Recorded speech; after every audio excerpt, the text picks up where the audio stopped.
செவ்வாய் மற்றும் புதன்கிழமைகளில் திருப்பூர் மாவட்டத்தில் கள ஆய்வு மேற்கொண்டு பல்வேறு நலத்திட்டங்களை தொடங்கி வைக்க உள்ளார்.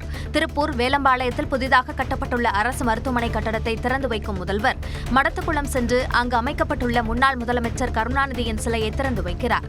மறுநாள் உடுமலை பேருந்து நிலையம் அருகே பெரியார், அண்ணா, கருணாநிதி, அம்பேத்கர் சிலைகளை முதலமைச்சர் திறந்து வைக்கிறார். தொடர்ந்து நேதாஜி மைதானத்தில் நடைபெறும் நிகழ்ச்சியில் பல்வேறு திட்டங்களை தொடங்கி வைக்கிறார். ஆட்சியில் பங்கு கொடுக்க தாங்கள் ஏமாளி அல்ல என அதிமுக பொதுச் செயலாளர் எடப்பாடி பழனிசாமி திட்டவட்டமாக தெரிவித்துள்ளார். திருவாரூர் மாவட்டம் திருத்துறைப்பூண்டியில் நடந்த தேர்தல் பரப்புரை கூட்டத்தில் பேசிய அவர் இதனை தெரிவித்தார். அதிமுக பாரதிய ஜனதா கூட்டணியில் ஆட்சியில பங்கு கொடுப்பாங்க. திரு ஸ்டாலின் அவர்களே, நாங்க ஒன்னும் ஏமாளி அல்ல. அதிமுக பெரும்பான்மை இடங்களிலே வெற்றி பெற்று தனி பெரும் ஆட்சி அமைக்கும். எங்களுக்கு கூட்டணி வேணா வேணும், வேண்டானா வேண்டாம், எதை பத்தியும் கவலைப்படல. ஆட்சியில் பங்கு கொடுக்க தாங்கள் ஏமாளிகள் அல்ல என எடப்பாடி பழனிசாமி கூறியதில் உள்நோக்கம் இல்லை என பாஜக மாநில தலைவர் நயினார் நாகேந்திரன் தெரிவித்துள்ளார். நாகையில் செய்தியாளர்களை சந்தித்த நயினார் நாகேந்திரன் அதிமுகவை பாஜக கபலீகரம் செய்துவிடும் என்ற பேச்சுக்கே இபிஎஸ் இவ்வாறு பதிலளித்ததாக கூறினார். திமுக காரங்க அவங்கள தூண்டி எப்படி கேட்குறாங்க அப்படின்னா, நீங்கள் அடகு வச்சுட்டு போயிடுவீங்க, பாரதிய ஜனதா கபலீகரம் பண்ணிடும் அப்படின்னு சொல்லி அந்த பேசுனதுக்கு அவருடைய பதிலை தெரிவித்திருக்காரே தவிர இதில் உள்ளர்த்தமோ உள்நோக்கமோ எதுவும் இல்லை. அரியலூர் மாவட்டத்தில் நடந்த பாஜக நிகழ்ச்சியில் நயினார் நாகேந்திரனை வருங்கால துணை முதலமைச்சர் என பெண் நிர்வாகி அழைத்த நிலையில் மேடையிலேயே அவ்வாறு அழைக்க வேண்டாம் என நயினார் நாகேந்திரன் அறிவுறுத்தினார்.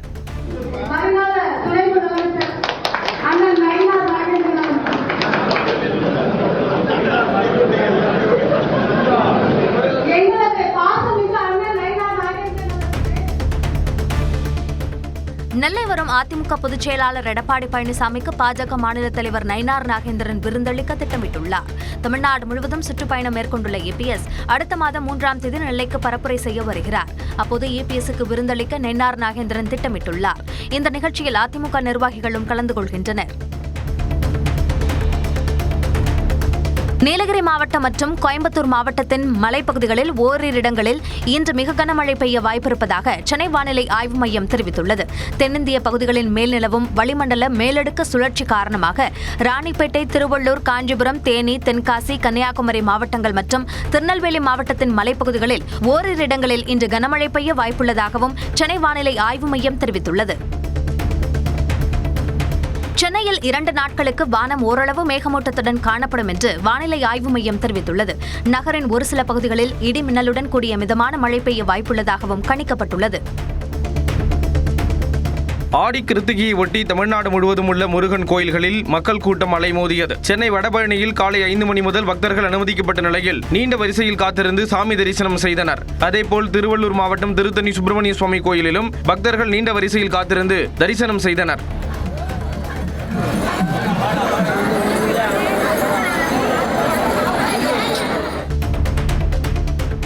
வன்னியர்களுக்கு இடஒதுக்கீடு வழங்காமல் திமுக அரசு ஏமாற்றியதாக பாமக தலைவர் அன்புமணி ராமதாஸ் குற்றம் சாட்டியுள்ளார். வன்னியர்களுக்கு 10.5% இடஒதுக்கீடு வழங்கப்படாததை கண்டித்து விழுப்புரத்தில் அன்புமணி ராமதாஸ் தலைமையில் போராட்டம் நடைபெற்றது. இதில் பேசிய அன்புமணி 2026 சட்டமன்ற தேர்தலில் திமுகவுக்கு ஒரு வாக்கு கூட செல்லக்கூடாது என ஆவேசமாக கூறினார். ஐயாவும் போய் பார்த்தோம், எத்தனை முறை பார்த்தோம், எத்தனை முறை பேசணும், ஒவ்வொரு முறையும் நிச்சயமா நான் செய்கிறேன் பொய்ய சொன்னேன். ஸ்டாலின் அவர்களே, இந்த தேர்தலை நாங்க பார்த்துட்டு போறோம், பார்க்கதான் போறோம். நம்ம வன்னியர்களுக்கு 10.5% இடஒதுக்கீடு வழங்காததை கண்டித்து விழுப்புரத்தில் அன்புமணி ராமதாஸ் தலைமையில் நடைபெற்ற போராட்டத்தில் திமுகவின் பேனரை பாமகவினர் கிழித்தனர். முன்னதாக ஆர்ப்பாட்டத்திற்கு அன்புமணி வரும்போது மேடையிலிருந்து கீழே விழுந்த பாமக தொண்டர்களால் பரபரப்பு ஏற்பட்டது.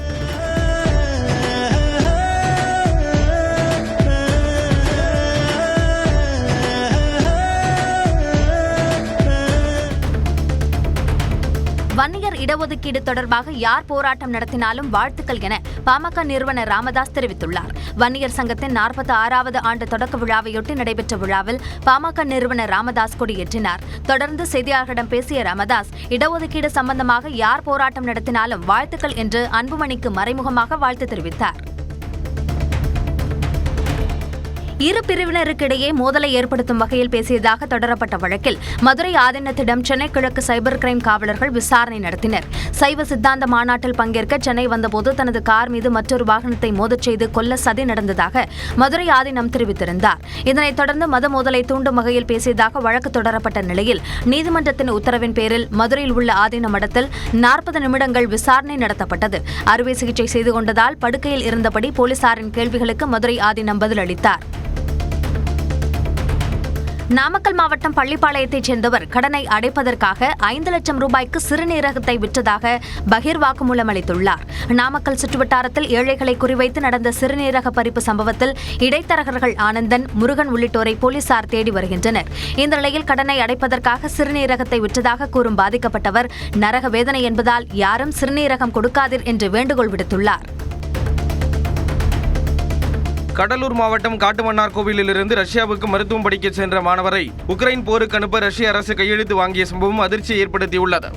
அப்போ நான் இங்கே சைன் போட மாட்டேன்னு சொன்னேன்ப்பா வாருக்கு. அப்புறம் அவங்க ஒன்று இங்கே இருந்து கூப்பிட்டு போயிட்டு இப்போ நீ சைன் போட்டு தான் ஆகணும், இப்போ நீ சைன் போட்டு நாங்கள் இப்போ அடிக்க ஆரம்பிச்சிருவோம் அது இதுன்னு சொல்லி இது பண்ணுறாங்க, மிரட்டுறாங்க.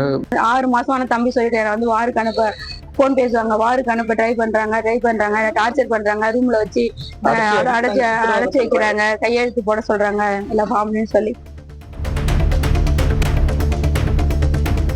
கர்நாடகாவின் தர்மஸ்தலா கோயிலில் 100க்கும் மேற்பட்ட பெண்களை பாலியல் வன்கொடுமை செய்து கொன்று புதைத்ததாக கூறப்படும் விவகாரத்தில் விசாரணை நடத்த சிறப்பு புலனாய்வு குழுவை அமைத்து மாநில அரசு உத்தரவிட்டுள்ளது. பள்ளி மாணவிகள் உள்ளிட்டோர் பாலியல் வன்கொடுமைக்கு ஆளாக்கப்பட்டு கொன்று புதைக்கப்பட்டதாக முன்னாள் தூய்மை பணியாளர் பகீர் குற்றச்சாட்டு தெரிவித்தார். மேலும் தனது உயிருக்கு ஆபத்து இருப்பதால் பாதுகாப்பு வழங்க வேண்டும் என்று கூறி நீதிமன்றத்திற்கு கடிதம் எழுதினார். இந்த நிலையில் இந்த விவகாரம் தொடர்பாக விசாரிக்க மாநில அரசு உத்தரவிட்டுள்ளது. தமிழ்நாட்டில் அரசியல் தீண்டாமை நிலவுவதாக நாம் தமிழர் தலைமை ஒருங்கிணைப்பாளர் சீமான் தெரிவித்துள்ளார். முத்து மறைவை ஒட்டி ஆழ்வார்பேட்டையில் உள்ள முதலமைச்சர் வீட்டுக்கு நேரில் சென்ற சீமான் அவருக்கு ஆறுதல் தெரிவித்தார். இங்கே சாதிய தீண்டாமையை விட கொடுமையா அரசியல் தீண்டாமை இருக்கு. உங்களுக்கு புரியுதுன்னு நினைக்கிறேன். ஒரு தேவேந்திரர் வீட்டு பெண்ணை ஒரு தேவர் வீட்டு பையன் திருமணம் செஞ்சுக்கிற முடியும், வாழ்ந்துட முடியும். ஒரு இந்து வீட்டு பொண்ணை ஒரு இஸ்லாமிய பையன் திருமணம் செஞ்சு வாழ்ந்துட முடியும். ஆனால் அதிமுக மாவட்ட செயலாளர் மகளை திமுக மாவட்ட செயலாளர் மகனுக்கு கல்யாணம் பண்ணி கொடுக்க முடியுமான்னு யோசிப்பாரு. ஆட்சியில் பங்கு கொடுக்க தாங்கள் ஏமாளி அல்ல என அதிமுக பொதுச் செயலாளர் எடப்பாடி பழனிசாமி திட்டவட்டமாக தெரிவித்துள்ளார். திருவாரூர் மாவட்டம் திருத்துறைப்பூண்டியில் நடந்த தேர்தல் பரப்புரை கூட்டத்தில் பேசிய அவர் இதனை தெரிவித்தார். அதிமுக பாரதிய ஜனதா கூட்டணியில் ஆட்சியில் பங்கு கொடுப்பாங்கன்னு திரு ஸ்டாலின் அவர்களே, நாங்கள் ஒன்றும் ஏமாளி அல்ல. அதிமுக பெரும்பான்மை இடங்களிலே வெற்றி பெற்று தனி பெரும் ஆட்சி அமைக்கும். எங்களுக்கு கூட்டணி வேணா வேணும், வேண்டாம் வேண்டாம், எதை பற்றியும் கவலைப்படல. நீலகிரி மாவட்டம் மற்றும் கோயம்புத்தூர் மாவட்டத்தின் மலைப்பகுதிகளில் ஓரிரு இடங்களில் இன்று மிக கனமழை பெய்ய வாய்ப்பிருப்பதாக சென்னை வானிலை ஆய்வு மையம் தெரிவித்துள்ளது. தென்னிந்திய பகுதிகளின் மேல் நிலவும் வளிமண்டல மேலடுக்கு சுழற்சி காரணமாக ராணிப்பேட்டை, திருவள்ளூர், காஞ்சிபுரம், தேனி, தென்காசி, கன்னியாகுமரி மாவட்டங்கள் மற்றும் திருநெல்வேலி மாவட்டத்தின் மலைப்பகுதிகளில் ஓரிரு இடங்களில் இன்று கனமழை பெய்ய வாய்ப்புள்ளதாகவும் சென்னை வானிலை ஆய்வு மையம் தெரிவித்துள்ளது. அரியலூர் மாவட்டத்தில் நடந்த பாஜக நிகழ்ச்சியில் நயினார் நாகேந்திரனை வருங்கால துணை முதலமைச்சர் என பெண் நிர்வாகி அழைத்த நிலையில் மேடையிலேயே அவ்வாறு அழைக்க வேண்டாம் என நயினார் நாகேந்திரன் அறிவுறுத்தினார்.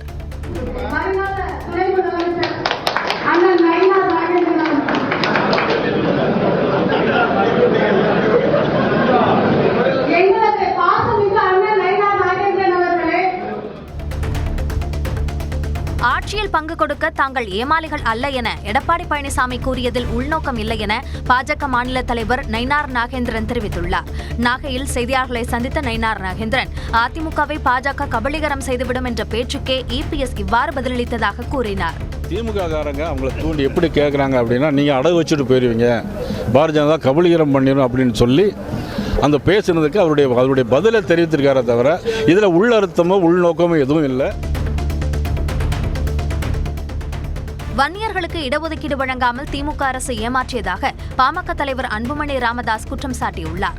வன்னியர்களுக்கு 10.5% இடஒதுக்கீடு வழங்கப்படாததை கண்டித்து விழுப்புரத்தில் அன்புமணி ராமதாஸ் தலைமையில் போராட்டம் நடைபெற்றது. இதில் பேசிய அன்புமணி 2026 சட்டமன்ற தேர்தலில் திமுகவுக்கு ஒரு வாக்கு கூட செல்லக்கூடாது என ஆவேசமாக கூறினார்.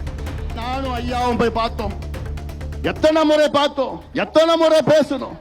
ஒவ்வொரு முறையும் நிச்சயமா நான் செய்கிறேன் பொய்ய சொன்னேன். ஸ்டாலின் அவர்களே, இந்த தேர்தலை நாங்க பார்த்துட்டு போறோம், பார்க்க தான் போறோம். நம்ம வன்னியர் இடஒதுக்கீடு தொடர்பாக யார் போராட்டம் நடத்தினாலும் வாழ்த்துக்கள் என பாமக நிறுவனர் ராமதாஸ் தெரிவித்துள்ளார். வன்னியர் சங்கத்தின் 46வது ஆண்டு தொடக்க விழாவையொட்டி நடைபெற்ற விழாவில் பாமக நிறுவனர் ராமதாஸ் கொடியேற்றினார். தொடர்ந்து செய்தியாளர்களிடம் பேசிய ராமதாஸ், இடஒதுக்கீடு சம்பந்தமாக யார் போராட்டம் நடத்தினாலும் வாழ்த்துக்கள் என்று அன்புமணிக்கு மறைமுகமாக வாழ்த்து தெரிவித்தார். சென்னையில் 2 நாட்களுக்கு வானம் ஓரளவு மேகமூட்டத்துடன் காணப்படும் என்று வானிலை ஆய்வு மையம் தெரிவித்துள்ளது. நகரின் ஒரு சில பகுதிகளில் இடி மின்னலுடன் கூடிய மிதமான மழை பெய்ய வாய்ப்புள்ளதாகவும் கணிக்கப்பட்டுள்ளது. உத்தராகண்ட் மாநிலம் கேதார்நாத்தில் கழுதை சவாரி தொழிலாளியின் மகனுக்கு சென்னை ஐஐடியில் படிப்பதற்கு இடம் கிடைத்துள்ளது. கேதார்நாத் சுற்றுலா வரும் பயணிகளை கழுதையில் அழைத்துச் செல்லும் தனது தந்தைக்கு உறுதுணையாக இருந்த அதுல்குமார் கல்வி மீதான ஆர்வத்தால் JAM தேர்வில் தேர்ச்சி பெற்றார். இந்நிலையில் சென்னை ஐஐடியில் அதுல்குமாருக்கு இடம் கிடைத்துள்ளது. பிரதமர் நரேந்திர மோடி வரும் 23ஆம் தேதி முதல் 26ஆம் தேதி வரை இங்கிலாந்து மற்றும் மாலத்தீவு நாடுகளுக்கு சுற்றுப்பயணம் மேற்கொள்ள உள்ளார். டெல்லியிலிருந்து 23ஆம் தேதி இங்கிலாந்து செல்லும் பிரதமர் நரேந்திர மோடி அந்நாட்டுடன் தடையற்ற வர்த்தக ஒப்பந்தத்தில் கையெழுத்திடுவார் என எதிர்பார்க்கப்படுகிறது. இங்கிலாந்து பயணத்தை முடித்துவிட்டு பிரதமர் மோடி வரும் 25, 26ஆம் தேதிகளில் மாலத்தீவுக்கு பயணம் மேற்கொள்ள உள்ளார். அப்போது மாலத்தீவின் 60வது தேசிய தின விழாவில் பிரதமர் நரேந்திர மோடி சிறப்பு விருந்தினராக பங்கேற்கிறார். திருப்பதியில் தூய்மை பணியாளர்களுடன் இணைந்து ஆந்திர பிரதேச முதலமைச்சர் சந்திரபாபு நாயுடு கோயிலில் தூய்மை பணியில் ஈடுபட்ட வீடியோ வேகமாக பரவி வருகிறது. திருப்பதியில் பல்வேறு அரசு நிகழ்ச்சிகளில் கலந்து கொண்ட சந்திரபாபு நாயுடு மலையடிவாரத்தில் உள்ள ஸ்ரீ கபிலேஸ்வர சுவாமி கோயிலில் சாமி தரிசனம் செய்தார். தொடர்ந்து தூய்மை பணியாளர் உடை அணிந்து ஊழியர்களுடன் கோயில் தூய்மை பணியில் ஈடுபட்டார்.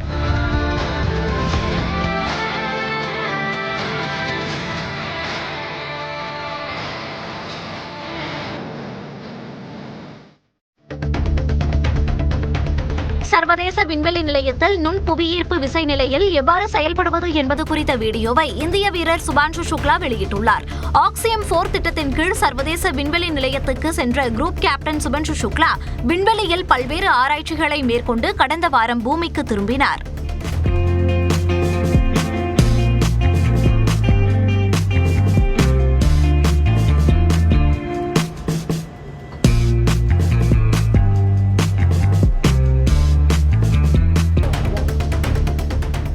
ஆடி கிருத்திகையை ஒட்டி தமிழ்நாடு முழுவதும் உள்ள முருகன் கோயில்களில் மக்கள் கூட்டம் அலைமோதியது. சென்னை வடபழனியில் காலை 5 மணி முதல் பக்தர்கள் அனுமதிக்கப்பட்ட நிலையில் நீண்ட வரிசையில் காத்திருந்து சாமி தரிசனம் செய்தனர். அதேபோல் திருவள்ளூர் மாவட்டம் திருத்தணி சுப்பிரமணிய சுவாமி கோயிலிலும் பக்தர்கள் நீண்ட வரிசையில் காத்திருந்து தரிசனம் செய்தனர்.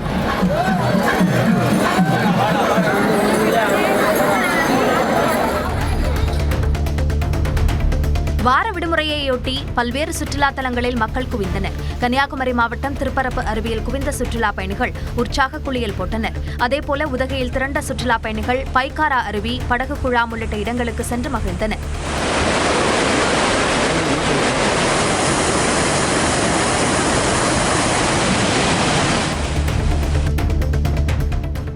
சென்னை பழைய மகாபலிபுரம் சாலை அருகே காரப்பாக்கத்தில் உள்ள கங்கையம்மன் கோயில் குளத்தில் நூற்றுக்கணக்கான மீன்கள் செத்து மிதப்பதால் பக்தர்கள் அதிர்ச்சி அடைந்தனர்.